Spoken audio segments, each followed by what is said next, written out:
What's going on, guys? Welcome to Everything Always. My name's Michael Roman, aka All Fires. Now, it's fair to say that Marvel Studios have their hands full introducing Doctor Doom in the next 3 years and building him up to be the big bad of the Multiverse Saga. And we assume that even outside of Avengers 5 and 6, Marvel Studios may use some of their upcoming films and TV shows, say like Fantastic Four, to also focus on Doctor Doom's narrative and to build him up ultimately so he can be God Emperor Doom when we come to the conclusion in Avengers Secret Wars. But now, looking past that for just a second, there are a ton of options for villains on the horizon in the Mutant Saga and beyond that Marvel Studios has yet to introduce into live action in the MCU. And that's where we pick up today with the latest update from the most trusted of industry insider sources, not only indicating what huge Fantastic Four villain is on the horizon and for after the Multiverse Saga, but we also know what project he'll be a part of, and we're going to explain his connection to the TV show he'll apparently be appearing in first. We're breaking it all down, Annihilus coming to the MCU, but first, I want to take a minute to tell you guys about Scentbird. Now guys, for me, part of looking good has always meant smelling good, and that's why I want to tell you about Scentbird, a fragrance subscription service with a mission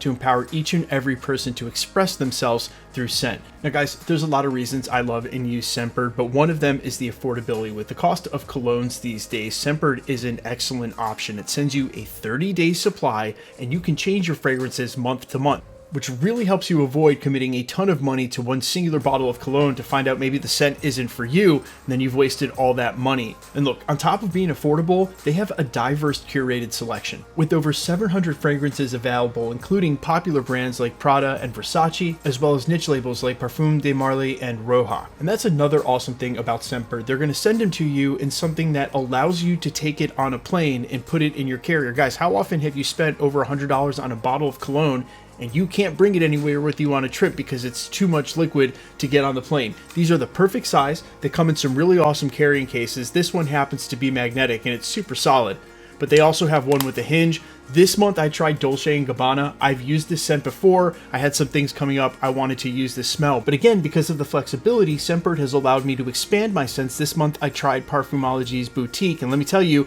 I would have never tried this scent before, but it is absolutely amazing. Plus they got this awesome little lock function. So go ahead and scan the QR code or use code EVERYTHING to get 55% off at Scentbird. Your first fragrance will be $8 and then only $16.95 after that. Again, go ahead and scan the QR code or use promo code EVERYTHING to get 55% off of Scentbird, your go-to for scent subscription, empowering you to express yourself through scent. Okay, so this latest update actually came from trusted industry insider source Daniel Richtman. You guys can follow him over on Twitter at RPK News, and he revealed Annihilus was coming to the MCU in his latest round of updates for both Marvel and Star Wars. Not only is Annihilus coming to the MCU via his scoop, but we know where he'll be showing up first as the main villain in the Nova TV series that's currently in pre-development for Disney+. Now, in this round of scoops, Daniel Richtman didn't offer any other details past Annihilus as the main villain in the Nova TV show, but in the last couple of months, Daniel Richtman has had a ton of updates for this TV series that has been confirmed by both Brad Winderbaum, top brass at Marvel Studios, and Kevin Feige himself during the Wolverine and Deadpool press junket. Both of them acknowledged that the show is in pre-development. Daniel Richtman has offered several updates about the show, indicating that it will focus on Richard Rider and a small core group of the Nova Corps and take place mostly in space and deal with the cosmic side of the MCU. Also, we suspect that this series, being as in early pre-development as it is, won't take place for years down the road. That was akin to what Kevin Feige said about its development timeline. It's still a ways off, and so will most likely be a part of the Mutant Saga after the conclusion of Avengers Secret Wars, so don't anticipate hearing a Richard Rider casting in anytime soon. They're probably still working on the scripts as they develop the show for a pilot.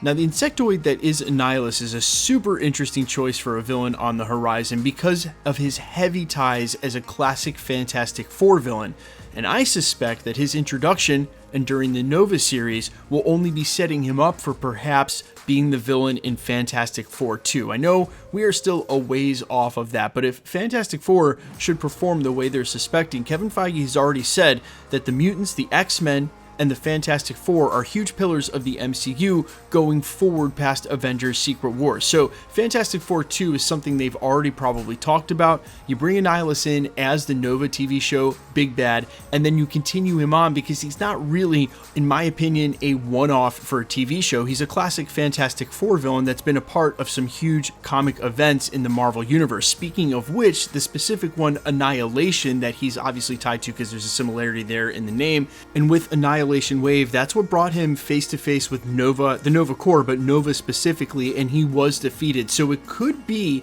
that Marvel Studios is looking to sort of adapt that storyline, but there's so much backstory that they would be skipping over, like where he comes from, say the Negative Realm, that ties him so directly to the Fantastic Four. And the timing of all of this is so interesting because we've already known Franklin Richards is heavily rumored not only to be a part of the Fantastic Four film, but in Avengers Doomsday as well. And the reason Annihilus is tied to the Fantastic Four is the Fantastic Four actually go to the Negative Zone because while Sue is pregnant with Franklin Richards, both of their lives are in danger. So in order to control the overwhelming energy that was coursing through Sue and basically save both her and the baby's life, Reed Richards took her and the rest of the Fantastic Four to the Negative Zone in order to obtain the Cosmic Control Rod, which was wielded by Annihilus. He is obviously successful. Franklin Richards is safely born, and Annihilus will end up later kidnapping Franklin Richards, but then much later than that, and as a part of the Time Runs Out storyline, which again leads directly into Jonathan Hickman's Secret Wars, Annihilus had a small part in that, but not one really big enough warranting trying to rush him and wedge him into the Secret Wars storyline, and for no reason. There were a lot of third tier, fourth tier side characters that weren't a part of the main storyline. Marvel does not have time to hash all of that out. More likely the case though, we're going to see him face off of not only against the likes of Nova, but other characters that were aligned with Nova while they were fighting Annihilus in the comics, the likes of Silver Surfer, Beta Ray Bill, Gladiator, other characters that made up the Annihilators. There is definitely a ton of awesome Marvel comic source material in order to involve Annihilus, and again, I think the plan would be we see him first in an upcoming Nova TV show, then he is a full villain in, say, Fantastic Four 2. We'll have to wait and see, if any though, what role the Negative Zone may play in this first Fantastic Four film, if they're planning on by any way sticking to the comic origin for Franklin Richards and having that be basically where he's born, his place of origin, tying him in directly to Annihilus as he's basically the Lord of the Negative Zone. But you guys let me know all your thoughts down below about any and all of this. I am super hype about Annihilus as a villain, especially for the Nova TV show. That is super ambitious for a TV series in general. He's going to require a ton of CGI.